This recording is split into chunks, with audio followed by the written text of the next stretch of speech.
Previously on the Off-Grid Family. We've got problems again with these batteries. I've just come up here to do this video. Maybe they're going to sleep mode because they're not getting enough power to them. I don't know, but it's not good. I think I might have to put a charge in them, see what happens. It's ridiculous. I love this time of year when the sun starts shining and it's nice and warm in the Polytunnel. But I've come out here because I've been growing stuff in here now, slowly over the winter, for about 4 or 5 months. The first year we did it, we had an early frost and everything died, so I invested in sheets. Ends up these fleece sheets to put down. I'm just going to have a little look and see what we've got of 4 or 5 months growth. Judging by the lack of bulges in these covers, not a lot. Let's have a look under this cover. Okay, weeds. Weeds. Oh, what's on here? Where is it? There. That's 5 months of growth. That wasn't worth it, was it? Some of the stuff we planted did get eaten. Someone on our site had actually said about using bicarbonate of soda, mixing it with pot noodle to kill rats and mice. And after some research as well, people have said this can work because they burp and they can't burp, and it basically their little guts blow up or something like that. So I tried it and we got overrun with rats and mice. It was just such bad timing with it as well, I think, because it was just that time of year when they've come in off the fields, and we'd just managed to get on top of it with the proper rat poison and they were dying, and then I went and switched to bicarbonate of soda and all of it was getting eaten. I was putting loads and loads of it down, and we just get more and more rats and mice. So they have to eat, I think, an absolute ton of it to do anything. I found it very ineffective indeed, and I don't think I'd ever do it again. I definitely wouldn't do it ever again because we got overrun.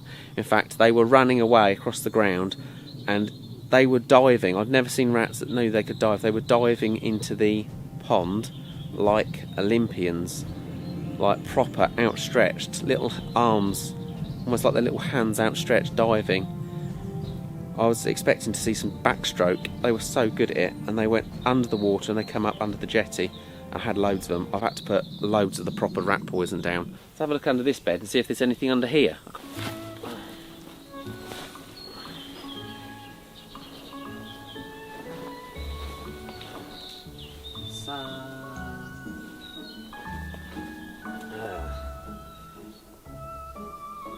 Okay, it looks like I might have planted something like swede, had a go at doing something like that maybe.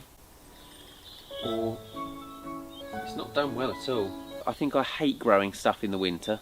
I'm all about the storage at this point. I'm all about growing the tomatoes. Great for the hot stuff, great for the peppers, great for the tomatoes, great for the aubergines, good for starting stuff off in the spring. But in the winter, it's just shit. So under this one I put some greens under there as well. I put some spinach under there.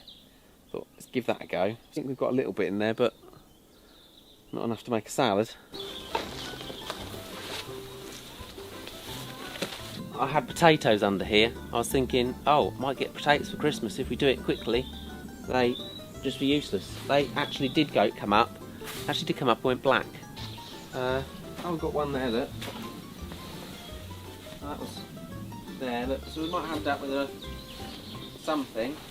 Garlic's doing all right. That's growing. That was tiny little garlic cloves. That's actually been growing open like that. So that works. And apparently onions do as well. Let's have a look at this pak choy in here.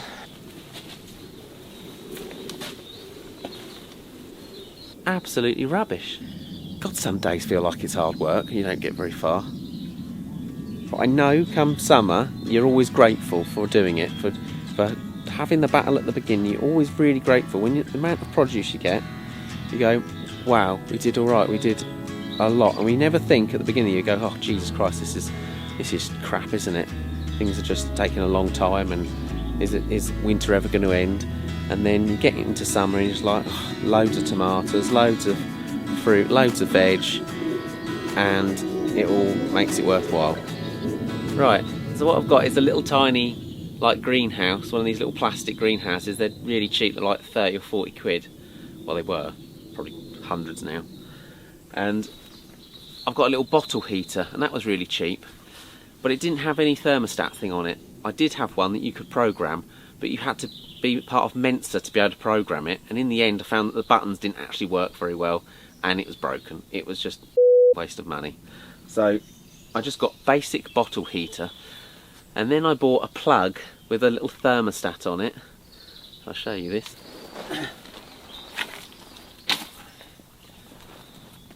Plug, that's from the bottle heater, and you plug that in, and basically it works on Wi-Fi. It's got a little probe there that's the sensor for temperature, does cooling and heating, so you can put it in there. You can have something come on like a cooling fan or a heater or a bottle heater or something like that. So when the temperature drops, click, switches on the heater. When the temperature comes up, turns it off again. So you don't waste any energy or power doing it. On a lovely day like today when it's warm enough, it doesn't work. So I just keep that in there, and hopefully it keeps the frost off of everything, and just keeps it a bit of warmth. So this is in a polytunnel, and then the plants are inside here with a little zip up door to try and keep them warm. Anyway, it's a snake egg, that is.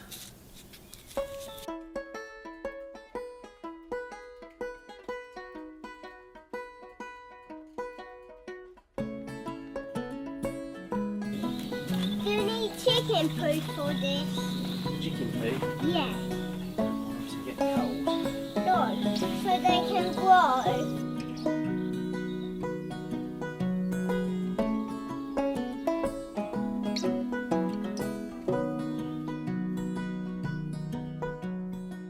So before Christmas we had a few comments, and we answered those comments in a Q&A.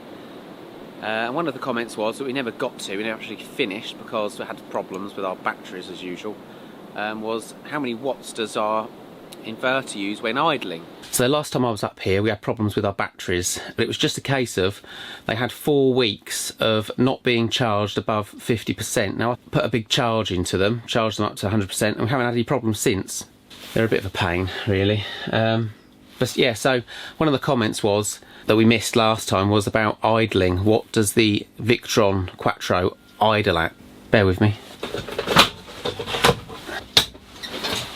So yeah, it uses 98 watts, really. So we've got that information now at long last, because everyone's getting better. Rachel had her appendix out. In between that time, both the kids had chicken pox. And then Grace was in and out hospital because she had some sort of reaction to the chicken pox where her own immune system was almost too strong. So that's what's been happening with us. But in amongst that time I had time to ponder about things and think about, you know, growing stuff in here. In fact, I'm in here today because the wind is so strong, so hopefully the camera will work properly with the mic to block out some of that wind noise. I was meant to be at work climbing some trees, but it was far too windy. So I've had some time to ponder, and I've been thinking about things that I've been seeing on TikTok and on social media stuff about climate change, and some of the stuff was looking back in the past at what has gone on. We're looking at acid rain and things that we were told was going to happen, and it was going to burn people, it was going to make crops fail, and there was one about like even the pyramids, they were going to crumble under the erosion of acid rain. And you're making people basically fearful of that scenario.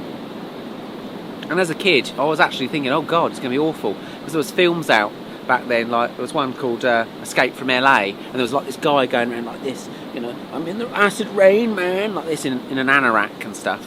I recently looked into it, whether that would actually happen. And I looked at, well, when was it worse? When was the worst time for basically sulfuric acid that we would have documented? And it was probably the Industrial Revolution in London, when about 1 million coal fires were being lit every day, and this big, thick, black smog over London. It was not documented that anyone said, I got burnt with acid rain today. It was a lie. Then ozone came along. It was a problem, a real problem. But it wasn't our problem, because it was industry had made chemicals that basically attacked the ozone layer, like refrigerants and stuff in aerosol cans and stuff like that that attacked the ozone. But it quickly was, almost in a parasitic way, was used then as a means to turn to global warming. Global warming was a little bit heard of, but people weren't taking it as seriously enough. And the big hole in the ozone layer was what scientists even call a focused event. They actually call it that, a focused event, because what we're going to do, we've got a hole in the ozone, this is going to draw attention to it, and they quickly moved to this global thing, so about the fossil fuels, global warming it was, and so it switched to that. You had sort of Al Gore going on TV. Backyards are threatened. What's changing is the definition of backyard. In Canada, 2 weeks ago I was there, the headline was the environment minister warning the parents in that area most affected by the new ozone hole, if it opens, not to let their children go into the backyard. And the ice caps didn't all melt. We were meant to be a water planet by now, apparently. They were all supposed to be gone by now, and that didn't happen. And so people will say, wow, but that's because scientists stopped it from happening. We haven't changed anything. All we did was move it to China. So we feel better, but it's one planet. I mean, how silly is that? We're more consumerist than ever. We're buying loads and loads of stuff, and all of it's crap. It doesn't last. So rather than knuckle down industry, if we really cared about the environment, and say, you're going to make things last a long time, then what happened was, the global warming thing wasn't working because we kept on having cold weather, kept on having colder years than would be in the stats. And they couldn't hide it in the stats, basically. Some years were much cooler. For quite a few years it could be cooler. And so they had to call it climate change. And now it's climate change, everything sticks. Now and again there's a little bit of global weirding comes into there, they say, just to keep you on your toes. That's where we're at now. We're all just kind of waiting, paying our taxes and hoping for the best in some sort of fear, some sort of state of fear. For every graph there is that shows it's warming, there's another one to say it's cooling. And I've got some anecdotal evidence that, 20 odd years ago when I was working for a landscape company, we were cutting grass till Christmas. We no longer do that. We probably stopped about 2 months before that now, even. It's just not growing as fast. It's not as warm. Although we're not getting loads of snow and ice, it's cool all the time. It's just the weather just feels cooler. That's anecdotal, and people say, but that's nothing. You've got to go by the data. Let's have a look at the data. So basically, scientists, they couldn't get this wrong, could they? They couldn't possibly get the data wrong because there's so many of them. They're looking at it, they're checking it. That's what it is to be a scientist, surely. Surely to be a scientist, it's about checking and rechecking to make sure it's right. Well, there's a group that are actually checking on the scientists because they don't check on themselves.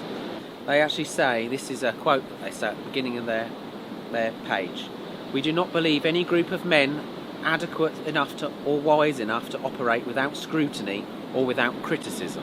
We know that the only way to avoid error is to detect it. That the only way to detect it is to be free to inquire. We know that in secrecy, error undetected will flourish and subvert."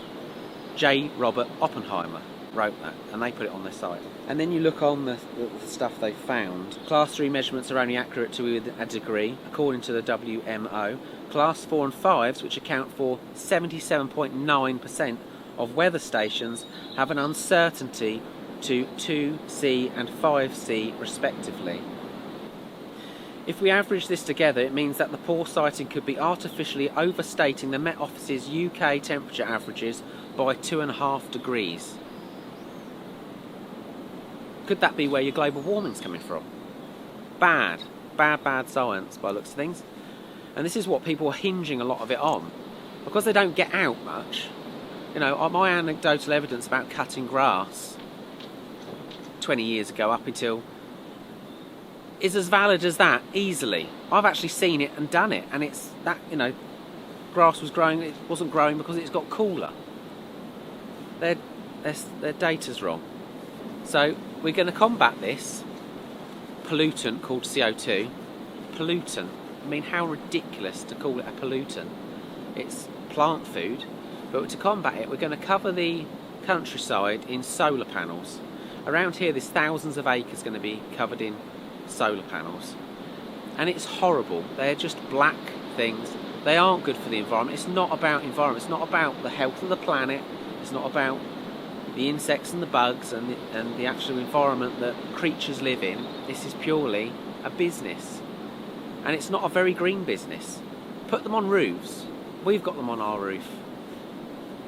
This soil, was top grade, some of this soil they're putting on, is for growing food that we need. This country needs food. But we're gone down the big business route, gone down big green route, big oil, big green, it's all one and the same. It's big business. And it's not built on accurate data, and it's how that is environmentally friendly. When people come to the countryside and want to see cows and meadows of grass,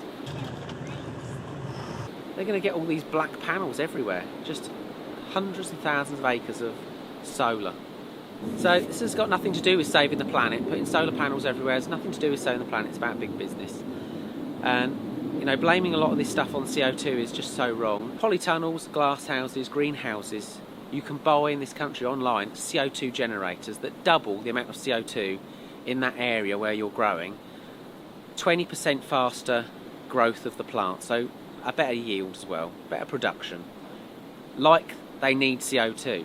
So if you give them water and the sunlight and the CO2, they grow better. That's what they're saying. These things are quite expensive and they wouldn't be doing it if they didn't work. And those plants that are then growing faster are producing more oxygen. They're releasing oxygen, goes into the air, oxygenates our planet. If it goes up just 1%, it makes the earth more flammable, and then you get fires rage through, releasing CO2 from all that stuff that's been burnt, and then it goes around again. And then the plants take it in, and it all happens around and around and around. It's just a cycle. Feels like it's a balance, doesn't it? Feels like nature might know how to deal with CO2. They're then going for beef. So cattle now is a thing. And for me, this food control thing's been on the cards for a little while. The chickens, you've got to put your chickens undercover and making it difficult. You've got to register your chickens and all that sort of stuff. And then the beef situation. So when a cow is breathing, it's just breathing out CO2, and that doesn't go on a data sheet. When we're breathing in and out, that doesn't go on a data sheet as anything wrong. But this methane that comes out of them is a bad one. Goes up into the ozone, and it hangs around there for 12 years. It can be up to 12 years before it gets broken down into CO2, comes back down, and the plants take it in. So the grasses take it in, cow then eats it, it burps, it goes back up to CO2, it eats it. Some of it, obviously, the cattle are pooing out, so it's going back into the ground as carbon, sort of a carbon capture area in the ground, because the grasses are then feeding off of that as well. And there's scientists that have said this isn't the way to be doing this. This is a cycle. This is a carbon cycle that people learn at school. So the cattle eat the grass, which has already taken the carbon from the air. They're eating that grass, then they poo, and they burp methane out, goes up into the atmosphere, stays there for 12 years, gets broken down, back into CO2, back into the grass that they then eat again, and it goes around and around. And we had millions, billions of bison across the planet that used to do this with no problem. If you had a sudden influx of animals, say we doubled it, and they had 12 years of it sitting up there, we might get a bit warmer. At the moment, doesn't look like we're getting any warmer. For every graph that you can see someone saying it's getting warmer, there's another one saying it's getting cooler. And I actually believe on the side that it is getting cooler, because there's no money in it for them. There's just not the same. As soon as they start saying that's getting cooler, they just won't get anywhere. That is not on the script to say that. So when you see the way that they're calculating the data and not being very honest, you either think, have we got a bunch of non-thinkers that we're paying for, or is it all about this? So many of them doing it, it can only be, shush, we'll be out the job. There's no need for us all to do this job if there's no crisis. So we had a climate scientist actually message us.